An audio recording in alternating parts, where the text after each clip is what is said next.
back to Warcraft Rewrite. We have an exciting episode for you guys today. But first, I'm joined, as always, by my co-host, Anglai. Woo! Anglai has been streaming lately, so if you haven't checked out his streams, he tries to stream every other Tuesday when we don't have an episode for you guys. Unfortunately, life has been busy, and I'm tired. So we don't record. You guys something. So we gotta feed ourselves something. But, Anglai, what is today's episode about? Today's episode is... Well, they can look at the title. All right, let's proceed. I'm kidding. How dare you? What if Cairne Bloodhoof won the Mak'Gora against Garrosh Hellscream in the beginning of Cataclysm? Cataclysm! Woo!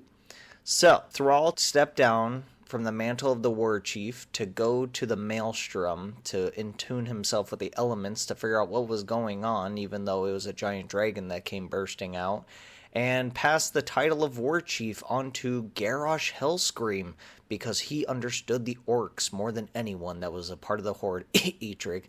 And as his advisors, Cairne was one of them to show Garrosh the ways of Azeroth, because Garrosh never was from Azeroth, he was from Draenor. They got in a little tussle. Cairne thought, you know what, it's about time someone did something about you. I will have to Mak'Gora you. The only way you know how, you dirty orc. I'm kidding, he doesn't say dirty orc. He basically just calls him a child the entire time. Which, yes, Cairne is much older than Garrosh. Now, Anglai, you're skipping over a lot.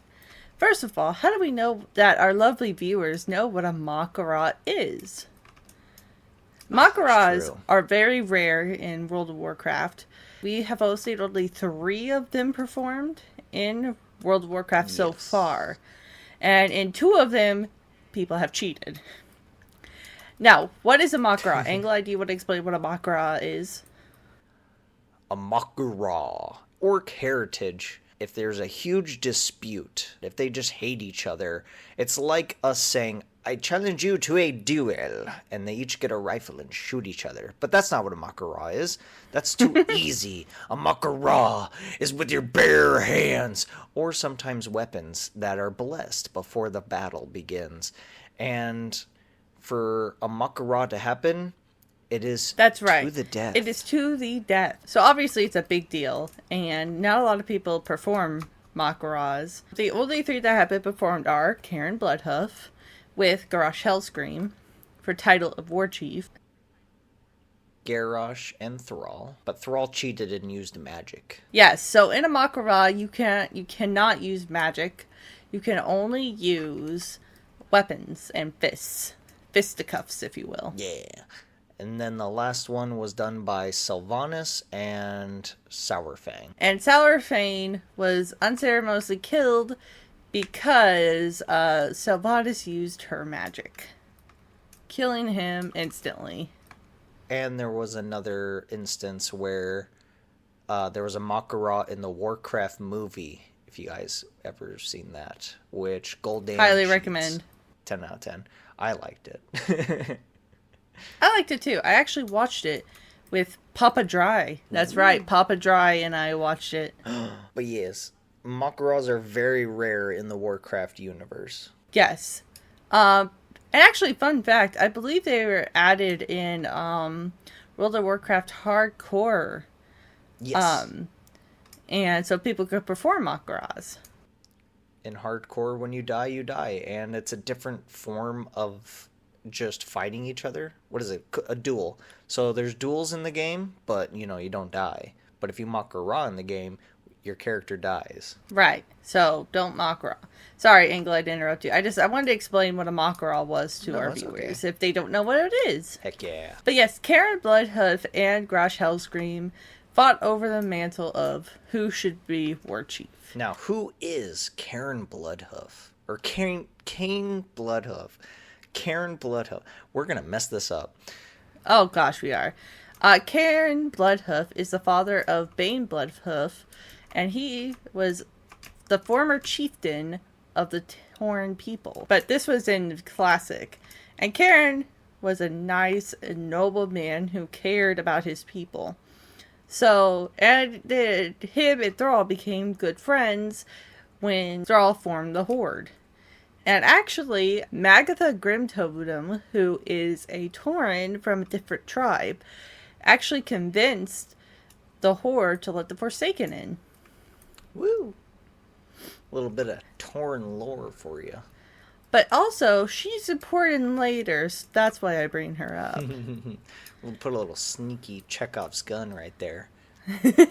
Unfortunately, early on, Cairne lost his wife in childbirth, giving birth to Bane, which I can only imagine giving birth to a Tauren. Oh no! The horns. The horns. I've seen a Tauren baby. The horns are not grown. Maybe they just come out quick. One would hope.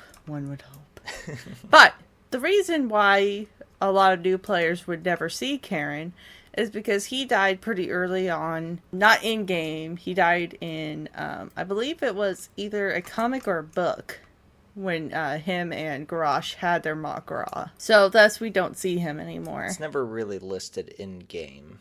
It's just Bane kind of just takes over the leader of Thunderbluff, and that's the only reason why anyone would really notice or know why. But Anglai, do you want to explain what happened during Garrosh and Cairne's Mak'Gora that caused Garrosh to win? If you want more feeling and true lore statements, go check out Noble. But you're not here for super detailed lore, you're just here for the fun of it. Now, when you start a Mak'Gora, your weapon of choice is blessed, according to tradition, by a shaman. Magatha, is that her name? Magatha. Yeah, she blessed Garrosh's axe, Gorehowl, and they dueled it out. They fight. It looked like Cairne was about to win the fight, which was pretty crazy in Garrosh's eyes because he saw him as an old man, but in reality, that old man can fight and has plenty of speed left in him.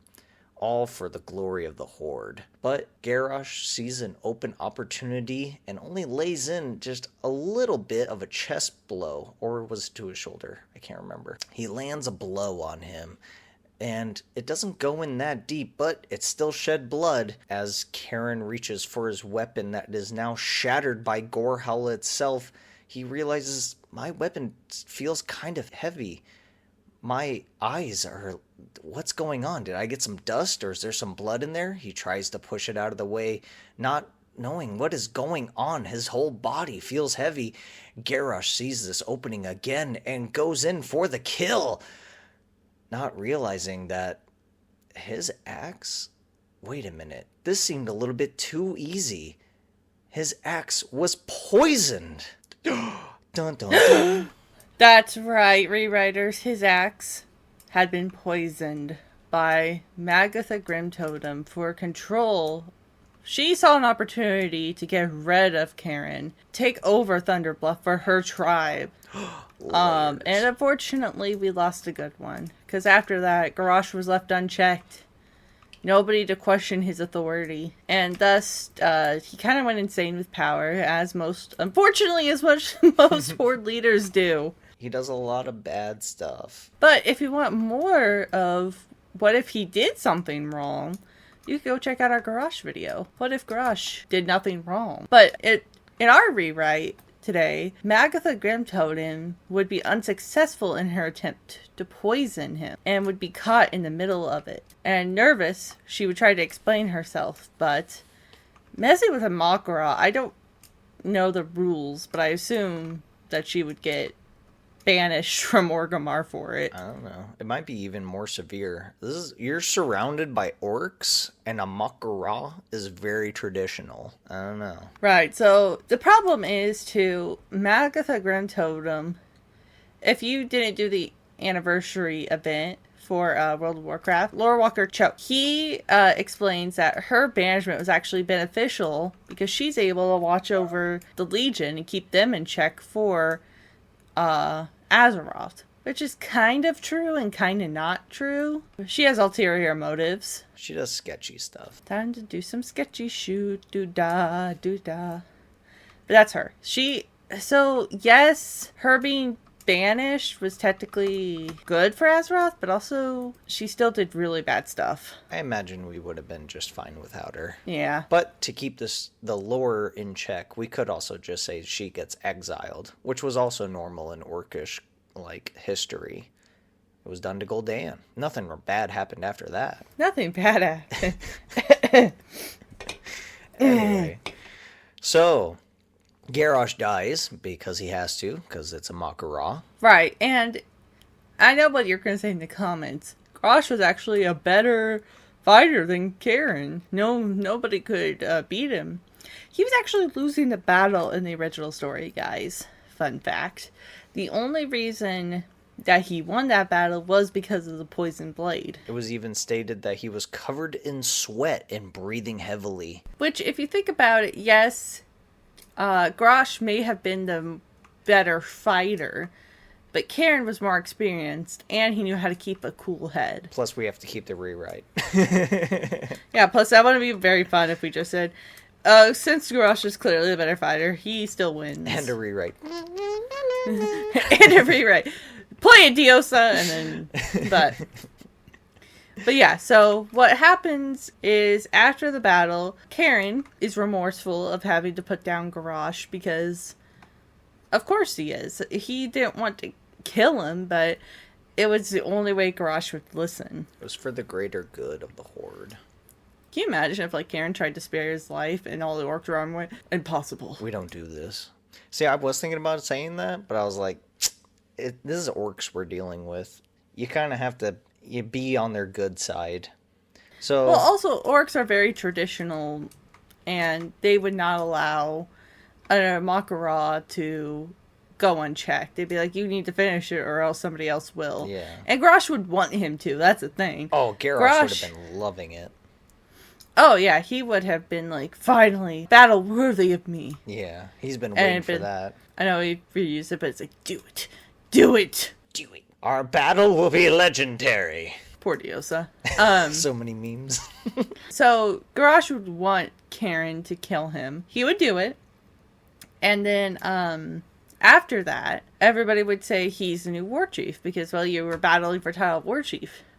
So Cairne, unfortunately for himself, would be like, well, I am now the Warchief, because Thrall isn't coming back, and not many people are stepping up for the title. Might as well do it. So, the events of Cataclysm. What would change if Cairne Bloodhoof was in charge? Well, here's the thing. The Cataclysm, when that happened, there was a rework of Orgrimmar, because Garrosh wanted it more battle-ready and suited to his tastes. Mm-hmm.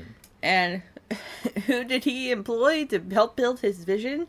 Why, the Goblin. But unfortunately, the Goblins would not be hired for this. Who would repair it? The Tauren and the Trolls? I feel like they would work together with the help of the elements to rebuild Orgrimmar as it was. That'd be pretty interesting to see a more elemental-based repairs on Orgrimmar. But would the Goblins still join the Horde? I feel like Gallywix would see an opportunity and play to Cairne's good side. Oh, that reminds me. It wasn't Garrosh's decision. It was Thrall's decision when the goblins saved him. Right. So, I mean, there wasn't much. There wouldn't be, Cairne wouldn't have much of a choice. Yeah. Alright. I feel like in Ashenvale, when Garrosh fights over for the resources of the land, that big battle, I don't think would have happened. I think that Cairne would have focused more on Mulgore, maybe going after the Blood Totem tribe, the one that tried to poison him. And there would be a big but that battle depends out on what Cairne does with Magatha after she was caught poisoning the blade. Oh, yeah. Is she banished or killed? Probably just banished, but wants to check on the tribe. Oh, wait! We've talked about this. Okay, so there would be a battle out in Ashenvale, but it wouldn't be between the Horde and Alliance. It would be with that Blood Totem tribe disguising themselves as Horde members trying to take more resources and probably manipulating the goblins into helping them. And it could also be some of the Twilight Cultist members out there too, pretending to be a part of the Horde. But in reality, it's always the Twilight cultists that are doing sketchy stuff. It's always the Twilight Cultists. But the entire questing in that area would be Cairne trying to reach an agreement with the Night Elves, saying basically, that's not us, don't worry about it. It is internal. We're here to help you. Which Cairne, obviously the Tauren respected and loved him. So he's a great leader in all that he does. So he would negotiate peace between the Night Elves and the Tauren. Mm-hmm. And I'm sure that Tyrande and him could come to an agreement. And so they would get lumber, and the Night Elves would be able... I don't know what the Night Elves would get, but... Sand. Sand. In the sand dunes of... I about said Draenor. Of Durotar. That's right, rewriters. Sand. The Night Elves... Sand. No. They probably would get... Because Durotar has resources, it's just not a bunch of them. Yeah. I'm sure they'll find something that they could possibly want. But I think, if I remember correctly, all of Cataclysm would be roughly the same, except for, on the other side in the Eastern Kingdoms, one of Garrosh's most notable lines of calling the Banshee Queen a... I can't say that, because this is YouTube. And he keeps a sharp eye on her. Now, would Cairne be as blunt as Garrosh would? Or no. Would it be unchecked? I feel like, because Sylvanas personally invited Garrosh to view what she was doing, because she thought he would be into it. Like, I'm providing you an army. Isn't that what she says? I'm providing you an army. What's the difference between you and the Lich King now? Isn't it obvious? I serve the Horde. And this is when she's using her Valkyr to resurrect dead human soldiers to join the Forsaken forcibly, basically. Right. So, I don't think she would invite Cairne to witness her do that. Oh, she would stay under the radar. She would try. Okay. That'd be pretty crazy for it to all go unchecked by the Horde. Or if we have Galliwick show up and then she say, let's keep this a secret between you and I. Yeah, she would try to keep it under wraps because I don't think like Cairne would be too keen on her resurrecting undead soldiers. What a nature-loving man like a Tauren wouldn't love to see the resurrection of dead corpses? No. He would put his hoof down and be like, absolutely not. Absolutely. So she would try to keep it under wraps. Whether or not she's found out is up to other people. Mm-hmm. But he wouldn't call her that either. He would say like, no, no. No, don't do it. No. Bad. Right. Bad Banshee Queen. She's bad. Down. All right. So it looks like we're at the end of Cataclysm. It looks like Galliwix is doing a little bit of sketchy work on the side with the Banshee Queen. Now enters Miss Pandaria. In the beginning, the new continent is found, and Garrosh says, go paint it red. But Garrosh isn't around anymore. Who's painting the continent red? Well, what about a greedy boy? New resources, look at this stuff. Looks like Galliwix sends over his boys to start pillaging the land, and he thought he could do it in secret, but it doesn't go too well. Cairne hears about it and says, can you go put that goblin in check, please? And he starts a council this time because he doesn't really like the idea of a war chief. There should be a group of every kind of faction because, let's face it, Galliwix is not representing the goblins very well, and Sylvanas is seeming a little weird since Cataclysm. So maybe he has some other people try to represent the Forsaken. So now there's a full group watching over the Horde, and we have to go stop Gallywix, who's starting to become a little sketchy. That's right. Gallywix isn't... He's doing weird stuff that makes everybody pause and be like, what are you doing? So we try to negotiate with Gallywix, who is just ridding Pandaria of all its natural resources, because he wasn't paid for the reconstruction of Orgrimmar. So he needs something to fill his pockets.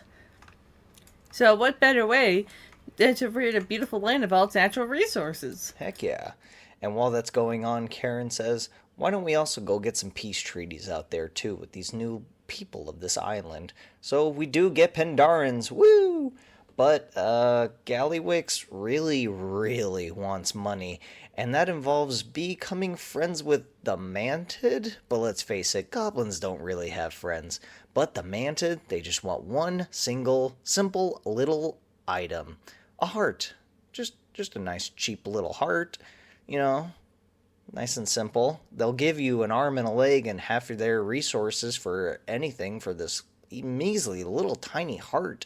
What does it do? Gallywix doesn't care. Start digging, give it over to them, and oh no, the old god Yashirash has risen. Ah. That's right. Goblins don't care whether or not it's an old god or an old lady crossing the street. They will take you out no matter what you do. Or they just want to get paid. So simply the Mantid would approach them, seeing how good they are at getting resources, and being like, hey, there's a special item that we need. And of course, Gallywix goes, what do we get for it? I know, my goblin voice, 10 out of 10. Thank you. I love it. What do we get for it? And then the Mantid are like, we'll pay you gold.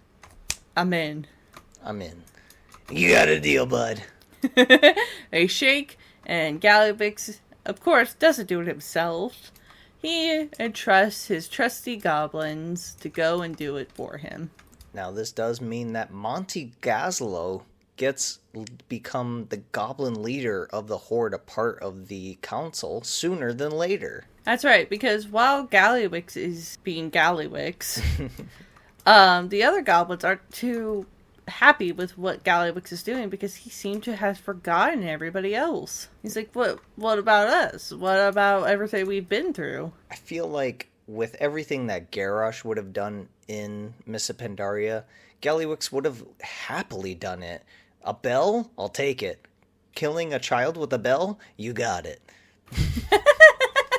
Oh my gosh, he would have been like, what is this, a child? What are you? I'm Mandarin Wind. I'll stop you. Hi, what is this? You might not know what me. Is this? I'm the Prince of Stormwind. Get hit by this bell, kid. Oh, but Gallywix would have been just as furious as Garrosh had been when Anduin ruined his plans. Oh, yeah. So, thus, Gallywix would have been corrupted by the heart of Yashirash, probably the old god's easiest corruption to date. I feel like he was just already corrupted. If anything, you could say that the Azurite in his staff would have kept him, like, free of the whispers, but that doesn't stop him from acting like he's not being whispered to. Exactly. Honestly, if he wasn't killed but spoilers, I guess, for the newest, or I guess not the newest patch, but one of the newest patches in World of Warcraft, we actually defeat Gallywix and kill him. It's about time. Rip to a real one. Not really. But, now I know what you're wondering. Wait, there's no Garrosh. How do we get to Warlords of Draenor? Unless if you have anything else to say about Miss Pandaria. No. But, well, I guess I do have one measly little question about that. Yeah. Would the final battle still be in Orgrimmar? I don't think so. I think it would have just been us invading the Mantis again, and instead of going to Orgrimmar, we would have just gone to that giant tree. Gallywix being surrounded by bugs. I was like, is this really what you want me? Wait, but... No, never mind. Because the Manted wanted the heart. Gallywix didn't really care about the heart. He just saw it as a business deal. Once they have the heart, he's out. Right. But he ends up being corrupted and trying to absorb the power because he's like, more power, more money. Then we could just have the final fight inside the heart chamber, or I mean, not the heart chamber, but in the chamber that the heart was found in. Or we could go back to Gallywix's palace in the Lost Isles, Kazan. Yeah, I think it'd be cooler if I say like a lot. Like, you know, like, and then I like... If we did it with the Manted, because if we did it in where the goblins are, it's destroyed and it wouldn't have much time to rebuild it. So it'd be cool if we did it where the Manted are, because there are Manted in the final fight with Garrosh himself. So I think it'd make a lot of sense if we had that with everybody. A final confrontation. Gallywix gets away. Because he always does. Sneaky little guy.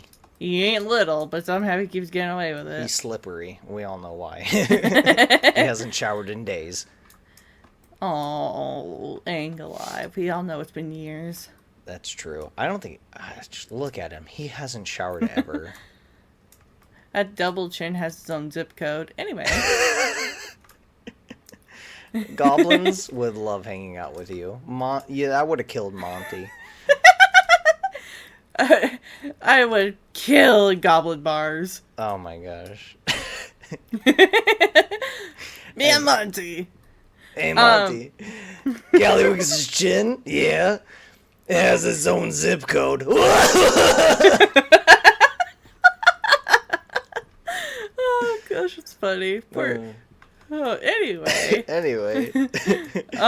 Warlords of Draenor. Warlords of Draenor is a little harder because I'm going to rant about Warlords of Draenor for a minute. Okay. Now, I didn't play Warlords of Draenor because I didn't have the money back then for a subscription. I knew nothing about if people liked it, hated it. I was like, I don't have the money. So I never played it. But to my knowledge, the reason we go to Warlords of Draenor is simply because Garrosh misses his daddy. Daddy issues at its finest. It's a little harder to connect if Garrosh isn't there. Why would we go to Draenor in the first place? Ooh. But if only somebody had an idea. I do. Ooh. If only somebody. Me. Angle, do you have any ideas? Yeah, actually, I have a couple. All right, go for it. All right. So, back in Cataclysm, we meet Kalecgos, the blue dragon that's trying to reconnect his flight / check out ley lines and figure out all the energy that Malygos has been trying to connect all the ley line energy straight to the Nexus, causing mass devastation amongst all of the mages of Azeroth.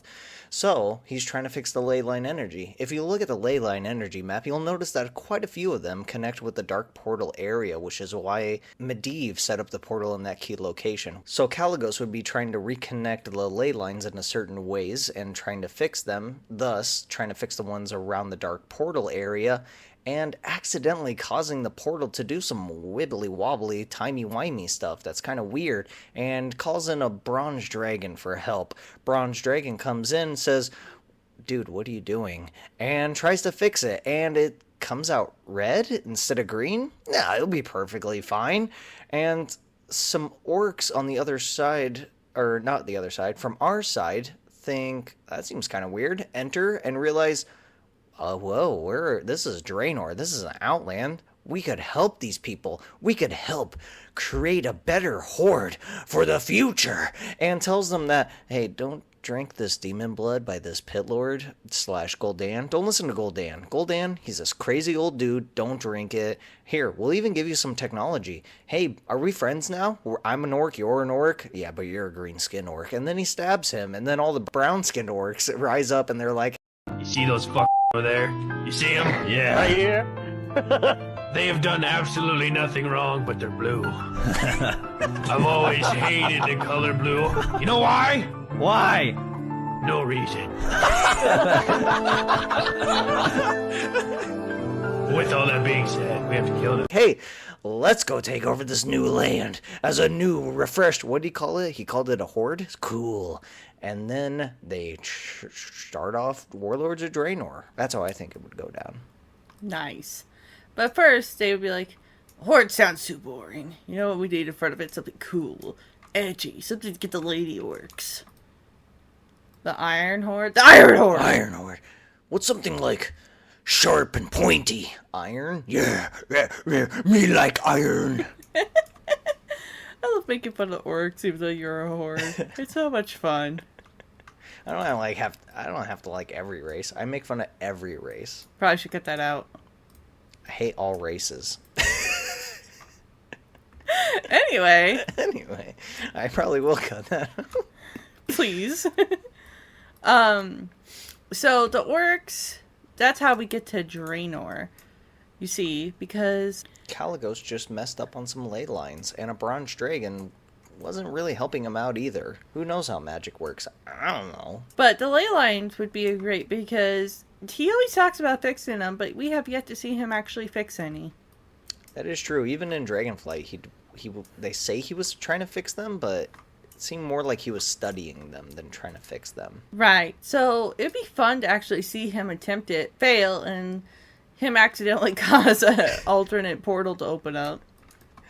Oh, dragons. You silly little guys. Dragons. But yeah, I feel like Cairne would retire.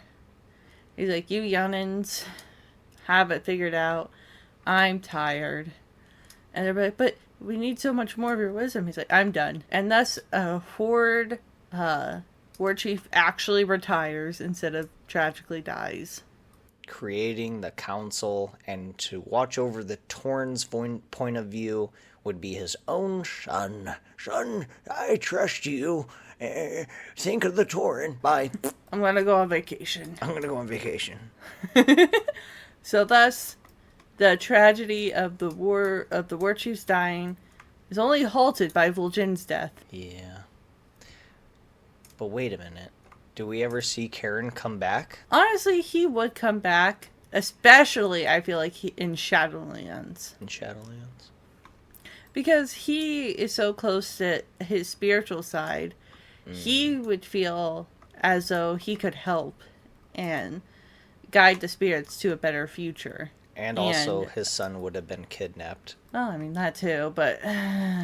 See, rewriters, I wanted to kill Cairne, but Dry is over here like, why does everyone have to die? Because it's fun. Yeah, it's fun for the first couple Warchiefs. That is true. We go through a lot of Warchiefs. Alright, he You do. comes back in Shadowlands, helps his son. Does anything weird happen? Does he die? No. What does he just go back to Thunderbluff and just retires? What part of retirement do you not understand? Fine.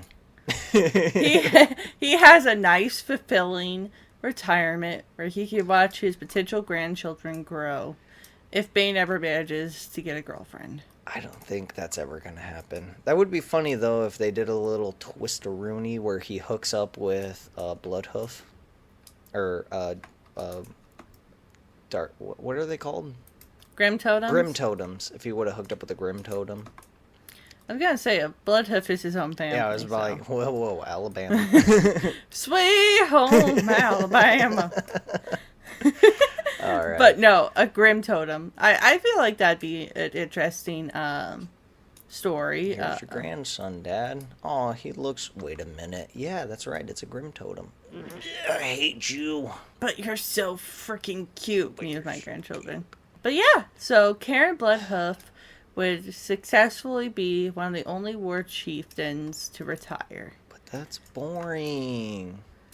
Oh my gosh, Angelai, you're the one who has complained that too many war chiefs have died. Yeah, but they died in a cool way. Vol'jin was stabbed in the side and then died. This is World of Warcraft. One does not simply retire, except for Thrall for, like, an expansion or two. What has he done? Huh? In his He's retirement? done nothing. No, since he's been out of retirement. We got him a new weapon. Alright, fine. Cairne lives happily ever after as a grandpa. You happy now? Okay. If you liked that episode, please follow Warcraft Rewrite. Don't be afraid to give it a like, subscriber, and ring that little bell for notifications whenever we think about making a new episode. I might cut that last part out. Listen, life has been busy, and we just thought we wanted to do a nice, simple, cute episode of what would happen if this.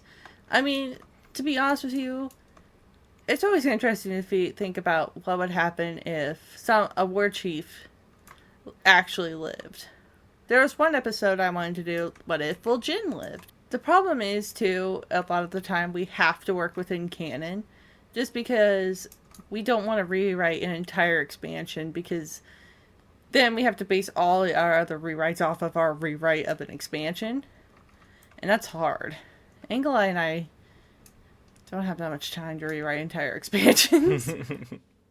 We also agreed that nothing really changes if Cairne becomes Warchief. Right. But he would honestly do a lot for the safety of his son and the Horde. The story would still have to progress at its natural pace. We are definitely skipping over a lot of minor things that probably would have added up to show that he would be probably one of the best war chiefs right after Thrall. I think he would be, but eventually he would get tired. His old bones would give out. He'd be like, you know what? I just want to retire. You know, Angelai thinks he shouldn't. Ugh.